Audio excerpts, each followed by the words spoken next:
अस्सलाम वालेकुम जी। आज लॉन्ग मार्च चल रहा है पाकिस्तान पीपल्स पार्टी का। क्या होगा? धरना होगा, ऑपोजिशन जमातें शामिल हो जाएंगी। जो दूसरी तरफ नो कॉन्फिडेंस का मूव चल रहा है, एक तरफ वो चल रहा है। ये मसला क्या है? एकदम से सियासत के अंदर क्या उबाल आ रहा है? इस हवाले से गुफ्तगू करते हैं। इमदाद सुमरो साहब हमारे दोस्त, गहरी नजर रखते हैं सिंध की सियासत पे। इमदाद सुमरो साहब, ये पीपल्स पार्टी क्या करना चाह रही है? वो धरना वरना की सूरत हाल भी हो जाएगी या फिर वापसी होगी वहां से? दरअसल पीपुल्स पार्टी का जो लॉन्ग मार्च है वो आगाज से ही क्लियर था कि धरना नहीं होगा। 10 दिनों का लॉन्ग मार्च है, कराची से चल पड़ा हुआ है, ठट्टा में अभी गुजर रहा होगा। और मतलब अभी जब हम ये बात कर रहे हैं तो उसके बाद ये अपने रूट पर होता हुआ इस्लामाबाद पहुंचेगा। तो इस्लामाबाद में 8 मार्च का उनका शेड्यूल है। 8 मार्च को पहुंचते हैं, उसके बाद पहुंचते हैं। पहले तो पहुंचने का कोई वो नहीं है क्योंकि बहुत तवील सफर है। और इतने बड़े सफर में मतलब ये होता है कि कई कई घंटे कई कई दिन आगे मामला चले जाते हैं। तो ठीक। पीपुल्स पार्टी धरना नहीं देगी, इस्लामाबाद में जलसा होगा। और जलसे में बिलावल भुट्टो जरदारी उन्होंने जो 38 नुकात जारी किया है, चार्टर ऑफ डिमांड, वो उसके मुताबिक उसके ऊपर फिर अपनी तहरीक के अगले मरहले का ऐलान करेंगे। तो इसलिए वो उन्होंने खुद भी कहा है कि अगर हम लॉन्ग मार्च से हुकूमत को नहीं गिरा सके, उससे पहले तहरीक अदम एतमाद का ऑप्शन भी जाहिर है, उस पर भी मामला चल रहे हैं। तहरीक अदम एतमाद पर अगर इतफाक हो जाता है, जहाँ मामला फंसा हुआ है मुस्लिम लीग नून और पीपल्स पार्टी के दरमियान या फिर अपोजिशन और हुकूमत के इत्तेहादियों के दरमियान, तो वो मामले से निकल गए तो फिर तो शायद फिर अगले मरहले के ऐलान की जरूरत ना पड़े। लेकिन धरना नहीं होगा। पीपुल्स पार्टी क्लियर है इस मामले में, जलसा करके वापस आ जाएंगे, फिर अगला जलसे में ऐलान होगा। आपको याद होगा जब मौलाना फजल रहमान साहब निकले थे इमरान खान के खिलाफ आजादी मार्च लेकर, तब जी। भी उन्होंने जब ऐलान किया था तो पीपुल्स पार्टी ने उनको वाजे कहा था कि हम आपके साथ लॉन्ग मार्च में तो शामिल होंगे, धरने की पॉलिटिक्स में उसूली तौर पर हम उसके खिलाफ थे, कल भी और आज भी। लिहाजा धरने की सियासत हमने नहीं करनी। और आपने फिर देखा कि मौलाना साहब जब कराची से चले तो वहां से उनको रवाना भी किया गया, सक्कर में भी उनका इस्तकबाल किया गया। फिर लाहौर मौलाना साहब पहुंचे तो पीपुल्स पार्टी की लाहौर में जितनी भी स्ट्रेंथ थी या लीडरशिप कम अज कम, वो मौलाना साहब के जलसे में गए और उन्होंने वहां से खिताब करके उनको आगे रवाना भी किया। फिर इस्लामाबाद में भी बिलावल भुट्टो जरदारी साहब ने पहुंचने के बाद वहां उनके जलसे में शिरकत की थी। तो पीपुल्स पार्टी का धरने का कोई प्रोग्राम नहीं है, ना ठीक उन्होंने है। कभी धरना के लिए रखा। लेकिन ये जो बाहर के आते ही पाकिस्तान के अंदर उमूमी तौर पर सियासत जो है गर्म हो जाती है, तो ये जश्न बहारा है या कोई लॉन्ग टर्म आपको पीपल्स पार्टी का इलेक्शन को मद्देनजर रखते हुए आपको प्लान नजर आ रहा है? वैसे पीपुल्स पार्टी दो अपना पहलुओं पर चल रही है, इसमें दो पहलुओं की पॉलिसी बनाकर। एक तो ये हुकूमत को गिराना है तहरीक अदम एतमाद के जरिए। दूसरी ऑप्शन वो पहले ही मुस्तरद कर चुके हैं, धरना इस्तीफे, वो ऑप्शन मुस्तरद कर चुके हुए। तो 1.5-2 सालों के बाद जाकर अपोजिशन की बाकी जमातें भी पीपुल्स पार्टी के सफे पर आई। एक तो ये है कि पीपुल्स पार्टी को लगता है कि अगर वो तहरीक अदम एतमाद कामयाब हो जाती है तो पंजाब में उनकी तैयारी नहीं है इलेक्शन के लिए। ये लॉन्ग मार्च इमरान खान की हुकूमत को गिराने से ज्यादा पीपुल्स पार्टी को पंजाब में वो रिवाइव करने की कोशिश है। रिवाइव ना भी कर सके तो कम से कम पंजाब में अपनी पोजीशन पहले से ज्यादा बेहतर बनाए, ताकि पंजाब की सीटें कुछ ले सके, कुछ मरकज की सीटें ले सके। जो टारगेट है आसिफ जरदारी साहब का, बिलावल भुट्टो जरदारी साहब ने पंजाब से अगर 35-40 सीटें निकाल लेते हैं कौमी असेंबली की, तो फिर मरकज में आसानी के साथ हुकूमत बना सकते हैं। तो ये वाला जो लॉन्ग मार्च है, इस लॉन्ग मार्च का बताया ये जा रहा है कि ये हुकूमत के खिलाफ है। हुकूमत के खिलाफ तो है ही है, लेकिन इसमें पीपुल्स पार्टी अपनी आपको मुतहरिक कर रही है पंजाब से। आपने देखा होगा पिछले काफी दिनों से, बल्कि काफी महीनों से बिलावल भुट्टो जरदारी लाहौर पर, मुल्तान पर, यानी जनूबी पंजाब, सेंट्रल पंजाब जनूबी और पंजाब। इस्लामाबाद को ज्यादा टाइम दे रहे हम्म। हैं। हम्म। जनूबी और सेंट्रल पंजाब दोनों को ज्यादा टाइम दे रहे हैं। और आसिफ जरदारी साहब से, बिलावल भुट्टो जरदारी साहब से छोटे मोटे जो लोग हैं, सियासतदान हैं लोकल लेवल पे, किसी एमपी के हल्के के, किसी एमएनए के हल्के के पंजाब से, वो शमूलियत भी कर रहे हैं। तो पीपुल्स पार्टी इमरान खान की हुकूमत को गिराने के बाद उनको मतलब तहरीक अदम एतमाद है, उनको लगता है कि अगर तहरीक अदम एतमाद एक आध महीने में या एक कुछ हफ्तों में कामयाब हो भी जाती है, हुकूमत गिर भी जाती है, तो फिर इनकी अपनी तैयारी भी मुकम्मल होनी चाहिए। तो उसी सिलसिले में बिलावल भुट्टो लॉन्ग मार्च करके निकल रहे हैं। अच्छा, ये एक अभी तक मेरा ख्याल है इसके ऊपर शायद कंसेंसस डेवलप हो गया हो, लेकिन जो खबरें हमारे तक पहुंच रही हैं वो यही है कि हुकूमत गिरा के पीपल्स पार्टी का नुक्ता नजर मुख्तलिफ है कि असम्बलियों का जो मुद्दत है या दौरानिया है उसको पूरा होना चाहिए, जमहूरियत के लिए बहुत अच्छा है। मुस्लिम लीग नून का ख्याल शायद मुख्तलिफ है, वो लोग कहते हैं कि जी इलेक्शन होने चाहिए फौरी तौर पे। तो इसके ऊपर आपको कोई ऐसा मिडिल ग्राउंड नजर आ रहा है पीपल्स पार्टी और नून के दरमियान?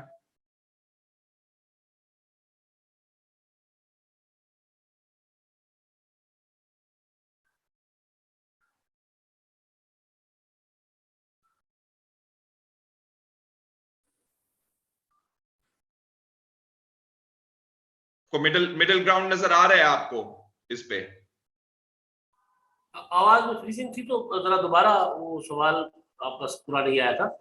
मैं ऑपोजिशन के नुक्ता नजर के हवाले से बात कर रहा था। पीपल्स पार्टी कहती है कि मुद्दत पूरी करनी चाहिए इन असेंबलियों को, काफ लीग कहती है मुद्दत पूरी करनी चाहिए, अपने अपने इंटरेस्ट हैं क्योंकि गवर्नमेंट में बैठे हुए हैं।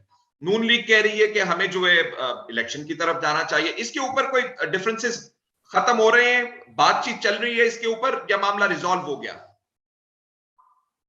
नहीं, इस पर अभी मामला रिजॉल्व नहीं हुआ। ये मसला हल होगा तो फिर उसके बाद कोई इशू नहीं है।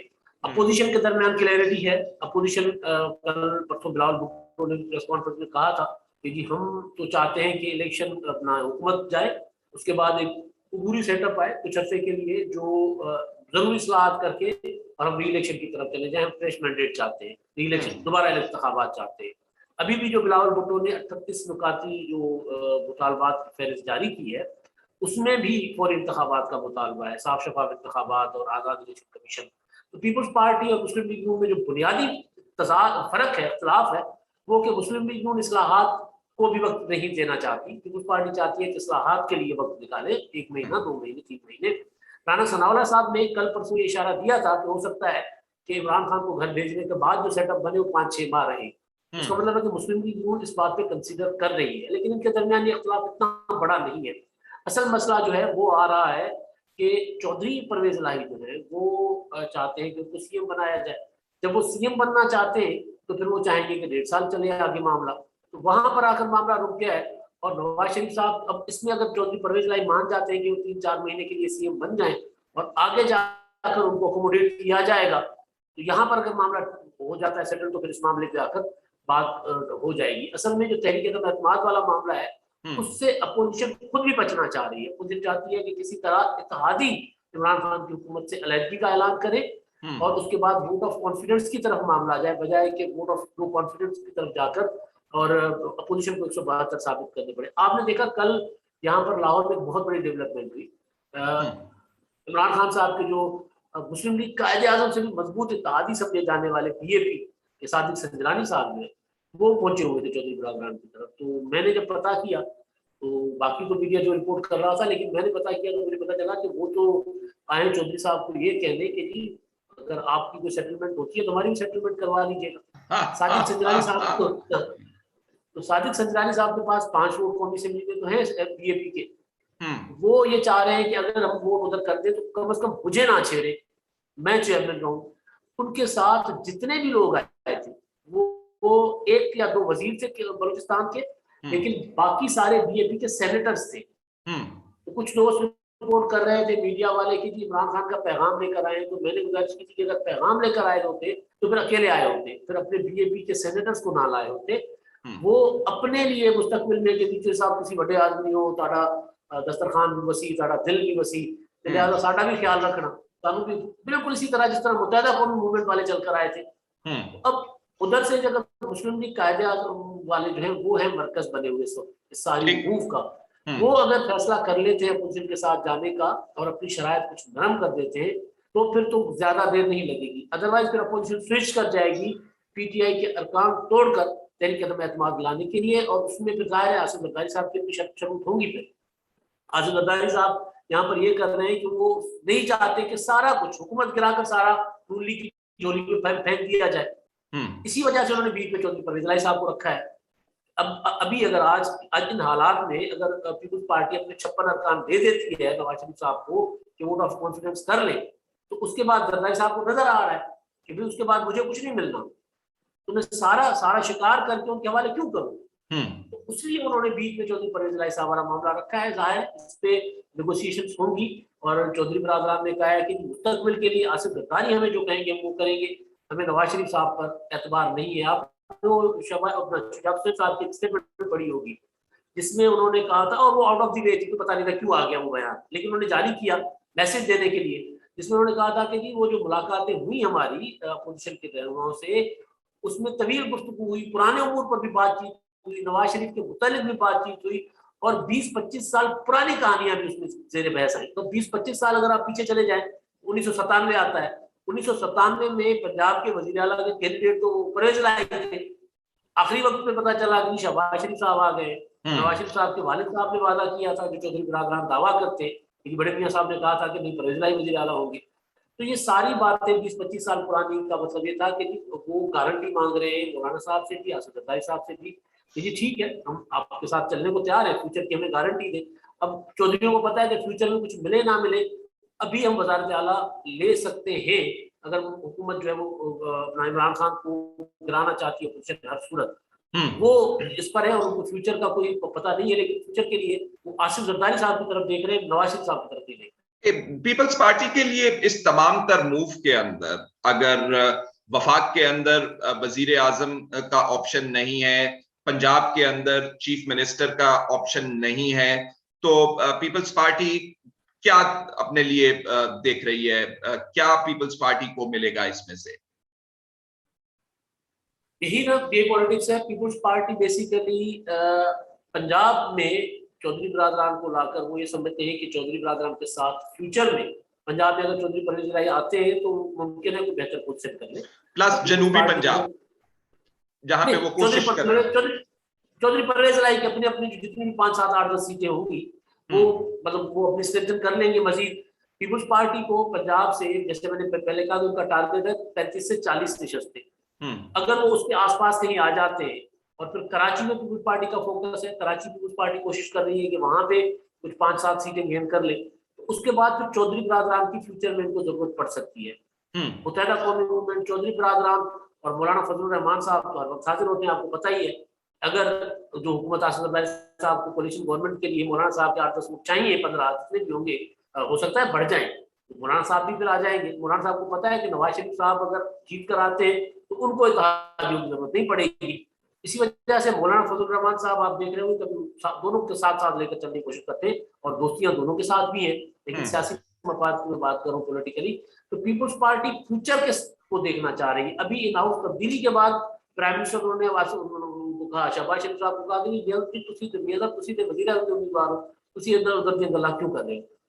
वो अभी जो अबूरी सेटअप होगा, चाहे वो ये असेंबली की मुद्दत पूरी करवाए या 5-6 माह के लिए हो, तो उसमें पीपल्स पार्टी कहीं कुछ नहीं ले रही। आसिफ जरदारी साहब अगले इलेक्शन को लेकर आगे बढ़ रहे हैं, और इसलिए पंजाब नून लीग को नहीं देना चाहते। अगर नून लीग को पंजाब दे दिया तो फिर आसिफ जरदारी साहब को पता है कि फिर मैं शायद ये जो मेरे पास 5-6 सीटें पंजाब से सूबाई असेंबली के कौमी असेंबली की हैं, शायद वो भी मुझे ना मिले। तो इसलिए वो मतलब मैंने कहा ना कि वो सारा शिकार करके नवाज शरीफ साहब की झोली में नहीं डालना चाह रहे। वो चाह रहे हैं कि बड़ा हिस्सा बेशक नवाज शरीफ को मिले, लेकिन मैं भी पंजाब से कुछ कोई ना कोई हिस्सा ले सकूं। क्या सियासी पार्टियों को इस बात का इदराक है कि अगर वफाक में इमरान खान साहब की हुकूमत गिरा देते हैं या पंजाब में हुकूमत गिरा देते हैं, तो इमरान खान साहब जो हैं वो खुद ऑपोजिशन होंगे उस सूरत के अंदर, और इमरान खान साहब की सियासत से हम बखूबी वाकिफ हैं, रिपोर्ट भी की, तबसरे भी किए, प्रोग्राम भी हमने उसके ऊपर किए।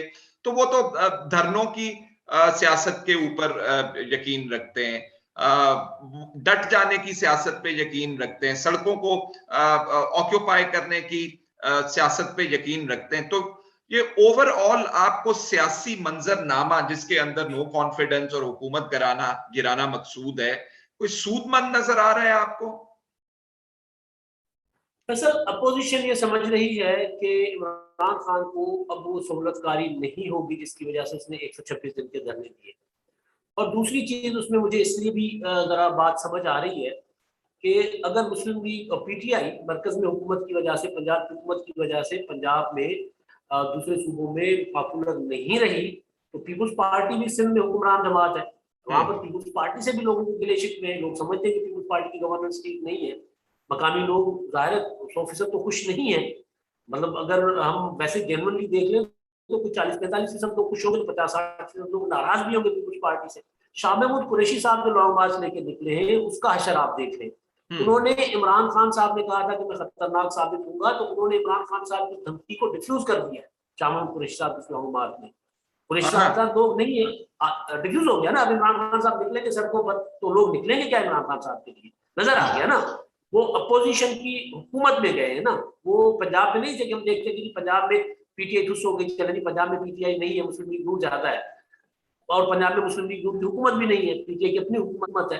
तो अपोजिशन को यानी सिंध में पीटीआई अपोजिशन है, तो वो हुकूमत के खिलाफ निकले, लेकिन लोग उनके साथ नहीं है।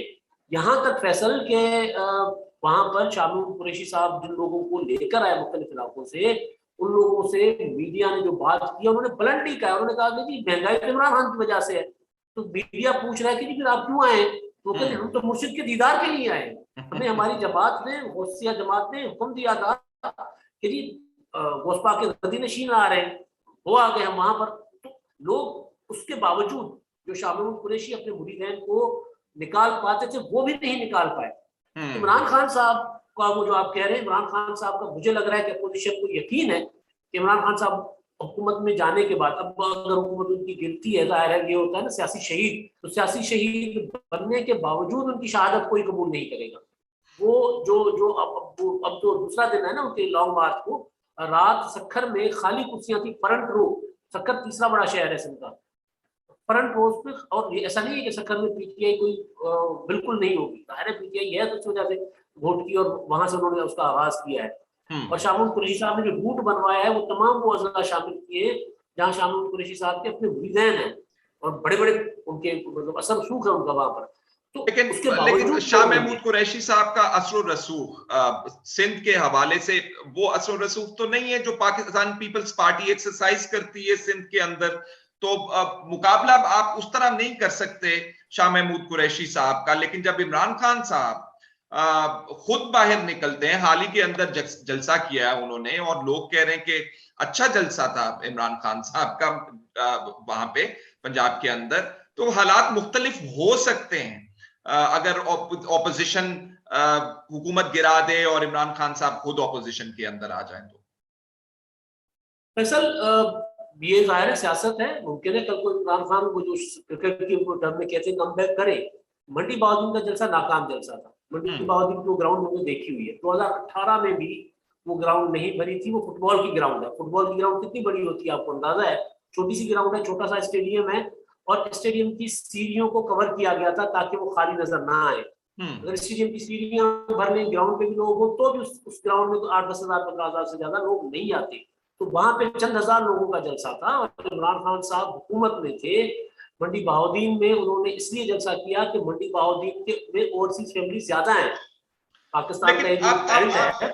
आप ये देखें कि नैरेटिव बिल्ड करने में कितनी देर लगती है। मियां नवाज शरीफ साहब जब सड़क के ऊपर आए और वोट को इज्जत दो का नारा लगाया, तगड़े सियासतदान है एज कंपेयर टू अदर्स, तो जीटी रोड पे निकले तो समा बन गया जहां जहां पे गए थे।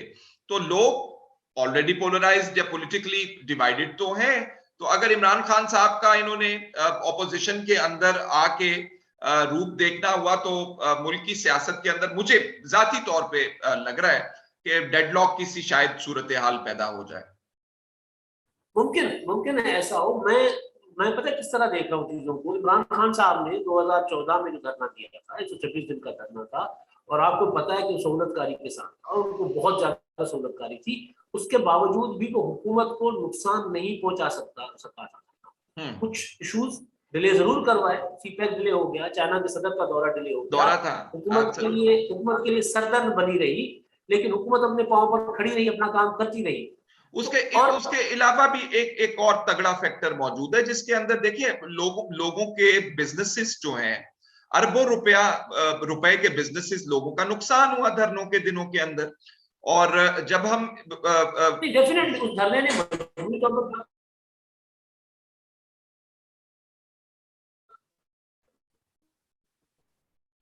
पाकिस्तान हुआ, लेकिन मैं कह रहा हूँ कि क्या इमरान खान साहब उस पोजीशन में होंगे? 2014 में इमरान खान साहब अपनी मकबूलियत के उरूज पर थे, तो क्या इस हुकूमत में जाने के बाद इमरान खान साहब की टांगों में इतनी जान होगी कि वो खड़े हो सके? उनके पास अब, पहले था ना कि लोग कहते थे कि आजमाए नहीं हुए, इनके पीछे चलना है, अब आजमा चुके हैं लोग उनको। तो क्या इमरान, देखिए नवाज शरीफ साहब, पीपुल्स पार्टी मिलकर 3 साल लगे उनको इमरान खान की हुकूमत के खिलाफ कोई मोमेंटम बनाने में, 3 3.5 साल। साल। इमरान खान साहब जब तनहा निकलेंगे, जी 3.5 साल, इमरान खान साहब जब तनहा निकलेंगे तो मुझे नहीं लगता कि इमरान खान की तहरीक में कोई जोर हो। और अगर कल को नवाज शरीफ की हुकूमत बनती है, पीपुल्स पार्टी की हुकूमत बनती है, वो 1.5-2 साल निकाल गई, तो फिर वो जाहिर है इमरान खान साहब के काबू में नहीं आएगी। और एक चीज दूसरी कि पीपुल्स पार्टी और मुस्लिम लीग नून के साथ के अंदर जो मुआहदा है दोनों के दरमियान, एक खामोश मुआहदा कह दे, एलानिया मुआहदा कह दे, कि इन्होंने एक दूसरे की हुकूमतें गिरानी नहीं है। ये अलग बात थी कि मियां नवाज शरीफ साहब ने जाकर वो गिलानी साहब को अदालत से नाअहल करवाया था, चले लेकिन छोड़ देना उसके मियां बावजूद साहब का, आप वो असेंबली काला का टर्म कोट पूरी पहन की के अदालत चले थी। गए नवाज शरीफ साहब की हुकूमत के आखिर गिलानी में साहब पीपुल्स के। पार्टी ने, हाँ, और ऑपोजिशन उसके के बाद अंदर, नवाज शरीफ साहब, ऑपोजिशन के अंदर लोग ऑपोजिशन करते हैं ना। हाँ बिल्कुल ना। और इसी तरह मुस्लिम लीग नून के दौर में नवाज शरीफ साहब की हुकूमत के खिलाफ पीपुल्स पार्टी नहीं जाना चाह रही थी अदालत में, लेकिन आखिरी टाइम पे जाकर जब फैसला आ गया तो खड़े हो गए वहां पर कि जी बिल्कुल, तालियां बजवाई। मुझे याद है कमर जमान खैरा साहब और दूसरों ने जाकर प्रेस कॉन्फ्रेंस की थी वहां पर कि अच्छा फैसला है। तो ये इन्होंने जरूर किया है, लेकिन वो टर्म जो है वो पूरी करने देते थे। तो ये दोनों इमरान खान साहब के साथ नहीं मिलेंगे, और इमरान खान साहब को एक चीज जो आसिफ जरदारी साहब और नवाज शरीफ साहब में या पीपुल्स पार्टी मुस्लिम लीग नून में एक अंडरस्टैंडिंग है कि यार 2 पार्टी सिस्टम की तरफ हमें वापस आना होगा, अदरवाइज हम हर दूसरे तीसरे साल ब्लैकमेल होते रहेंगे।